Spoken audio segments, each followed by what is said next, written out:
നമസ്കാരം. ഞാൻ doctor Jagath Lal Gangadharan, senior consultant neuro surgeon, Rajagiri hospital.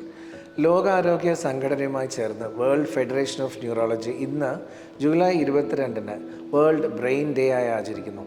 ആരോഗ്യമുള്ള തലച്ചോർ ഓരോരുത്തരുടെയും മൗലികാവകാശമാണ്. ഇതിൻ്റെ സംരക്ഷണത്തെക്കുറിച്ച് അവബോധമുണ്ടാക്കുകയാണ് ഉദ്ദേശം.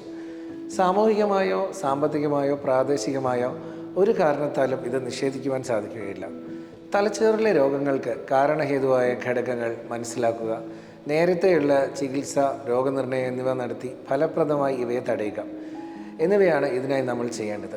ഉദാഹരണത്തിന് സ്ട്രോക്ക്, മസ്തിഷ്കാഘാതത്തിന് കാരണമായ ഉറക്കക്കുറവ്, മാനസിക സമ്മർദ്ദം, പുകവലി തുടങ്ങിയവ കുറയ്ക്കുക. രക്തസമ്മർദ്ദം, പ്രമേഹം, കൊഴുപ്പ് തുടങ്ങിയ രോഗങ്ങൾ നിയന്ത്രിക്കുക. പക്ഷാഘാതം വന്നാൽ ഉടനെ തന്നെ തിരിച്ചറിഞ്ഞ് ചികിത്സിക്കുക. തലച്ചോറിലെ പരുക്ക് മുതൽ ഡിമെൻഷ്യ വരെ മിക്കവാറും എല്ലാ രോഗങ്ങൾക്കും ഇത്തരം അപകട ഘടകങ്ങൾ ഉണ്ട്. അവയെ മനസ്സിലാക്കി പ്രതിരോധിക്കുന്നതിലൂടെ ആരോഗ്യമുള്ള ഒരു തലമുറയെ നമുക്ക് വാർത്തെടുക്കാം.